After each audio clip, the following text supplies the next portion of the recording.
It is time for another Gateway to Geats, this time for episode 11, so strap your pants on and in. So immediately, the Game Master is on to Ace and what Ace is scheming, especially with Ace's new desire, as Game Master pointed out, is to become a staff member. And Ace just goes immediately like, yeah, alright, cool, you immediately know what I'm planning, so yeah, no, I want to know everything going on in the Desire Grand Prix. I just need to know about the game and like all that kind of stuff. And it's just like, oh, because his next desire is to become a staff member. It's like, oh Jesus. So the Game Master and Sumuri, who is the woman in black and white, as I have been calling her for the past 10 videos, she has a name, and I'm going to try to endeavor to remember it. Tamuri. They go to Punk Jack and basically go like, yo, Punk Jack, this could be really, really bad. You need to win. And then we cut to the intro. Something, though, I noticed with watching the intro this time, especially with what's been going on this episode and last episode, is there is a visual near the end that really kind of is interesting, especially because Samuri kind of represents the DGP for the players. She's the person they interact with the most, and she holds up a gun, the gun for Magnum, to Ace's head, kind of repping the game and kind of showing like Ace is in their crosshairs. He's not there because they want him to be there. He is there just to fuck with them, and it's interesting. He's a fly in their ointment. So that's kind of neat. And before we continue on with discussing this episode, I think we need to do a few things. First things first, hey, if you're liking this and you've liked any other videos I've made, give me a like, give me a comment, subscribe. It helps out me, it helps out these videos in a variety of senses. Come on, I know you want to, you can do it. It's not that hard. You can do it. Also, hey, by the way, I, like many people, have been giving a side eye to Twitter. So, hey, I got a Tumblr. It's up. It's open. I'm using it regularly. Go follow me on Tumblr. That's fun. You see a bunch of shit. You can also see when I post a variety of things there. Go follow me on Tumblr. Give me a like. Give me a comment. Give me a subscribe. Please, I need it. I need it. The voices, they say that I cannot sleep if I do not get this. Please, thank you. But we cut back. KY is doing more scratchers, like a depressed weirdo. So much so that his sister points out, it's like, yo, this is very weird. You're not acting like you normally would. And he just kind of goes like, yeah, I kind of gave up. Which is like, whoa, what the fuck, Kayla? That's definitely not like you. He scratches off the last scratcher. He gets a Tanuki. That's cute, you know. And then he gets on a bus. It's just ready to go on his way with a couple other passengers, a driver, a high school girl. I'm assuming high school. I'm not fully up to my understanding of what equals a middle school uniform versus a high school uniform in Japanese culture, but there is a young little brother with her that's definitely elementary, and they all get wrapped up in some Yamato shenanigans. They all fall down a hole, and boy, that's a scary. It's very impactful. Meanwhile, we catch up with Neon. She's running away from home again, and that's important to note because she didn't last episode. She was kind of, I wouldn't say content with her situation, but kind of like accepting it, which is like, okay, cool, she's doing this again now she remembers. Okay. Security rundown tells her parents, and the mom immediately goes like, oh my god, I need to get her. And the dad goes like, hey, she's an adult, she can handle her own shit, let her do her stuff. All the while he's been messing with one of the DGP boxes, and it's just like, oh man, you You know what's going on. You know things. Oh, what do you know, you big scary man, you who has impeccable taste. He's an interesting character. He looks really neat. He definitely feels like he's kind of, I wouldn't say mid-boss, but he's kind of like a lieutenant kind of character. He's someone playing machinations in the background. So the reason Neon was leaving is she wanted to meet up with Ace in a coffee shop so they can continue their conversation. And she goes like, okay, you said you want to do this for your mom. What the fuck? Why can't you just like write, I want to meet my mom on the desire paper? And he's like, I tried. It wouldn't let me. And she's like, oh, that's kind of fucked. And he's like, yeah. So now I'm just trying to figure out what's going on, all that kind of stuff. And they get called away to basically go deal with the big ass hole. And they fall into it in a funny little comedy gag, you know. And definitely, part of me, I know this is just my own brain juice, but the giant hole with dimensional stuff is giving me a little Gal Gar dividing driver vibes. If you don't know, Gal Gar is a super robot show from like the mid to late 90s. It has a diehard fan following. I got to like episode 10. I need to finish it. But he has a giant screwdriver that he can just plunge into the earth, and it just makes a giant hole for them to do robot fights in. It's really cool. And they fall down the hole, and they arrive at a mansion. This is like a little pocket dimension the Yamatos have made, and the civilians on the bus are there, and that's the game. The riders have to protect the civilians, but there's 5 riders and 4 civilians, so Samuri is basically the 5th civilian, and they all get paired off. So Pumpjack is with Samuri, which, they're both working for Flick and Flacken the game themselves, so they're gonna conspiratize. The old guy is with Keiwa, Ace with the little kid, Buffa's with the driver, and Nago is with the high school girl. There's some character interactions, but it's just, these are the people that are hanging out together. And they gotta get out of there. So to get out of there, they have to find a code for the door somewhere in the mansion. And immediately this whole thing feels like, oh, it's Resident Evil. This is just Resident Evil. Especially because of some of the vibes that get brought up later on in the episode. It definitely feels more Resident Evil then, because the Yamato arrive, and some of them have some upgrades. But before we see that, we do get a fun little like rotating henshin, for lack of a better way of describing it. And I know I'm the Marvel fan who can't stop talking about the Marvel stuff. It feels very much like Avengers 1, where you're just rotating around the heroes. It's a really good, well done shot. It's just good. And they start beating up some of the minions, all that kind of stuff. And all that kind of stuff. And it's a little bit of a neat storytelling thing, because this is them all transforming at the same time in unison as a team. All the writers are basically going like, yo, we should work together. Like, we shouldn't be fighting each other. We need to be working together. Which kind of plays into what I think the real big overarching theme of the show is, because, hey, this episode deals with it a lot in very interesting, subtle ways. But 2 Yamatos put on drivers and transform. What the heck? Why do they have belts? Why do they have power-ups? How is this happening? They call the game master and go like, yo, dude, what the fuck is happening? And he's just like, don't worry, they just evolve sometimes. And like, everyone is getting their ass kicked. Punk Jack is getting his ass kicked, you know? They run inside the mansion and they scatter. They're all in different places.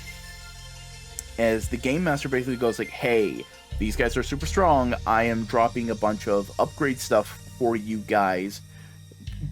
Have at it, use it to beat the things. Right? And the game master didn't just drop power-ups for us. He dropped some fucking story shit. He dropped lore on us, because he goes, I didn't order this. Immediately. Okay, so the Game Master has been organizing the Yamato, planning their attacks, to an extent at least. He knows what's been going on. Okay, so this is purely not just reaction. He has been ordering the mooks. He then calls a greenhouse.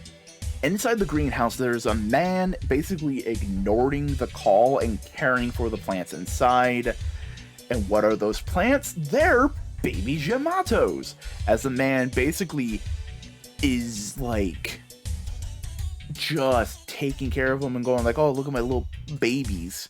He's also handling a bunch of desire drivers and a crap ton of broken cores. Okay, so what the fuck is happening here? Okay, right off, this guy is mysterious and slightly off-putting. So he definitely is giving off like major next arc bad guy vibes. I don't think he's in-game per se. He's definitely kind of like I am the big dog that you have to fight next kind of things, or like in a little bit. He's basically semi-major antagonist vibes. And this whole scene kind of points something out to me that might be true and it might not be. So we'll see as it goes on. But I think this scene is also showing what the Yamato's ultimate goal, for lack of a better way of describing it, is. I think they feed off of desire and goals in some way, and the DGP is a way of fertilizing them, of feeding them for some reason, because the mysterious guy goes like, hey yo, your new age is about to begin, and like they're about to take over the world kind of thing. So like all this kind of jazz, it definitely feels like they're using the game to basically farm desire to feed these beings. And this is may also play into the theme of overall, because we've encountered this a couple times of how a negative or like harmful desire is harmful to the self as well, as a counterpoint to Ace and Kawa and all that stuff. With Ace and his mom, Kawa and world peace, Nago and love, and even Buffa, to an extent, now with all this revelation kind of stuff, is kind of in the right. His desire is a good desire because he wishes to fight the Kamen Riders, because at this point in time, it seems like they're almost implicit in kind of a fucked up system. If the desire is food for Yamato's kind of thing is true, either way, the Game Master is basically putting people in danger in and of themselves. So Buffa going like, yeah, fuck all this shit. Good. It's a good desire now, and it's like, oh wow, that really kind of reframes the context of all that stuff, you know? And it really just kind of does shift and solidify like what might be going down story-wise, what might be going down theme-wise.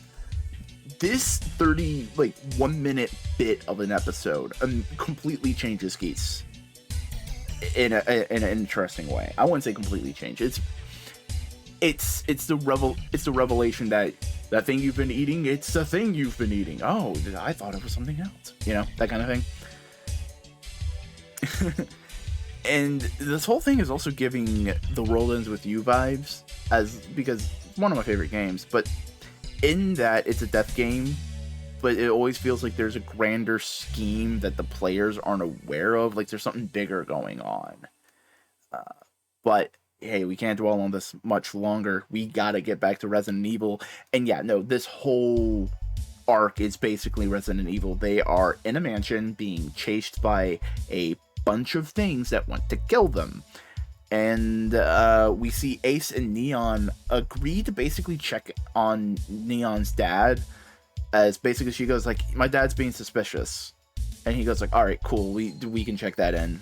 As he also seems to might be having to do something with the DGP. Ooh, corporate stuff. And with that corporate stuff, again, desire, wants, all that kind of stuff, it's giving me O's vibes. And this is like how corporations interact with wants and desires, and maybe they'll play into that and do all that kind of stuff. But we can't dwell on that. any longer because this whole group gets chased off. Meanwhile, Punk, Jack, and Smurry are basically speedrunning the game because they're like, we just need to get out of here. And Buffa catches them, and Buffa goes like, I knew something was up. Y'all are working together. Something's fucky. You know? But we don't see the end of that. We don't, because we got back to Ace's group, and they have a second to stop, catch their breath, and Neon points out that Kawa has been acting different. He's not the Kawa they knew. Like, he's not the same vibe. And Ace basically says, like, yeah, no, if you lose the game, you don't only just lose your memories, you lose the desire itself because of how connected it is to your memories. And again, you lose the desire itself. If you lose the desire, you lose the game, you lose your wants and desires. Maybe that is being used as Yamato feed of some kind. Again, we have not a super ton of information to go off of, so I am not 100% certain, but I feel confident. It feels like that's kind of the, like, your desire can only be used for feeding this one thing that hurts you, kind of like, oh, and hey, if they're doing the whole corporation thing, it may be like, hey, corporations and the thing, the death game of life that the world puts you through ultimately hampers and tampers your desire, which lines up with what Kawa was doing in the very first episode of, like, what his ultimate desire is like world peace. But he couldn't get a corporate job with that. He couldn't work in a corporation. And that's interesting, you know? Buffa's a working class guy. He's not in a white collar, like, deathy, job that would, like, stifle him, you know? Neon is a rich girl, so she doesn't have to worry about that. Ace is now currently a rich guy, celebrity dude, so he doesn't have to worry. There might be something there about how, like, corporate Japan, like, stifles creativity and desire and wants in order to feed their bottom line, aka Yamato's. Again, don't quote me on this, but it's an idea. It is certainly an idea. We might come back to it. The show might come back to it. Or this may just be me blowing smoke out of my ass, you know? But hey, they get ambushed again, and Gramps fucking goes for it, my dudes. Gramps is like, Ace and Nago basically like, hey, protect these guys, we'll fight them off. And Gramps, just like, he's a badass. He tries it so hard because he's like, alright, I gotta fucking fight. He gets ready, he goes to fight, he's gearing up, he gets bodied. He gets bodied. But Nago and Geats do catch up, and Geats basically gets a new toy. You know, they get a new toy. The things that the Game Master dropped is a, like, for lack of a better way of describing it, it's a slot machine. You pop it in on the other side, and it's a slot machine. And what it does is it basically duplicates the other buckle you already have. So you just get double buckle, you know? And for, like, an early season kind of, like, big power-up, that's kind of interesting. That's an interesting way to take it, because it's not necessarily like, this is a brand new thing, here you go. It's, hey, we're taking what we already have and playing with it some more, which I always find much more enjoyable than just, here is brand new thing, you know? So, we go into a cool fight scene. We see how the fights, we've seen the fight scenes in Geats so far. They're heightened, stylized, matrixy, John Wicky. It's very tactical, might be a good way to put it. It's very like ha ha hi ha hoo cha, you know, badass kind of things, especially when Geats fights. And just fun. It's just it. This is turning on the valve and letting out all the pressure, because we've just been going like, we're being chased by monsters. It's very Resident Evil. And now we can just finally fight back, and it's just like, yes, you know. After the fight though, Boost flies away, and KOL goes like, oh man, that deja vu. It's weird. And it's like, man, the real KOL is in there. The real boy is in there. And the crew escape. They get to run away, and they're still in there, and another Yamato picks up the belt that the bad guy, the disintegrated bad guy, picks up the belt and the buckle, and he transforms. Basically, there's no way to beat these super powerful guys, which super reminds me of like the roaming monster dudes in Resident Evil, like Resident Evil 2, the big dude. I can't remember any of their names because I don't play Resident Evil. Lady Dimitris in whatever section she was in, like just the big fuck off monster that chases you throughout the mansion or the level you're in. You know what I'm talking about. Like they're kind of that vibe, especially because they're very slashery. I wouldn't say they're framed in a horror-like way, but they're very like Jason. They're very Michael Myers, where they just are very stoic. They walk forward and they slash. It's very interesting. I like it as a bad guy for an arc like this, you know. But this episode was amazing. This episode was great. It had a lot of intrigue, hints at a bigger, larger picture, and how it all might relate to the theme and how all this might go.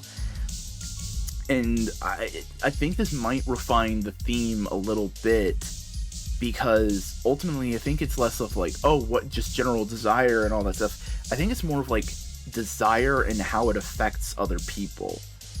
You know, like Keiwa's desire is how he wants world peace, so everybody can be happy, you know, all that. Yeah. But like other people were using their desires and their wishes to be very vindictive of like, I want to hurt other people, you know, I want to get away with bad things, you know. And it's just kind of reminding me of like, there's a phrase when talking about like, for describing it, freedom of speech in America. The right for you to swing your arm ends at my face. Your pursuit of your desire ends at hurting other people. I think that's kind of what this show may be going on for. But yeah, no, this episode, damn good.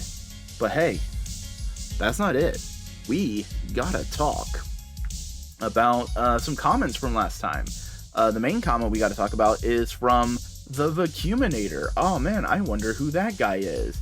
He certainly isn't a dude I do several podcasts with. What does the Vacuuminator have to say?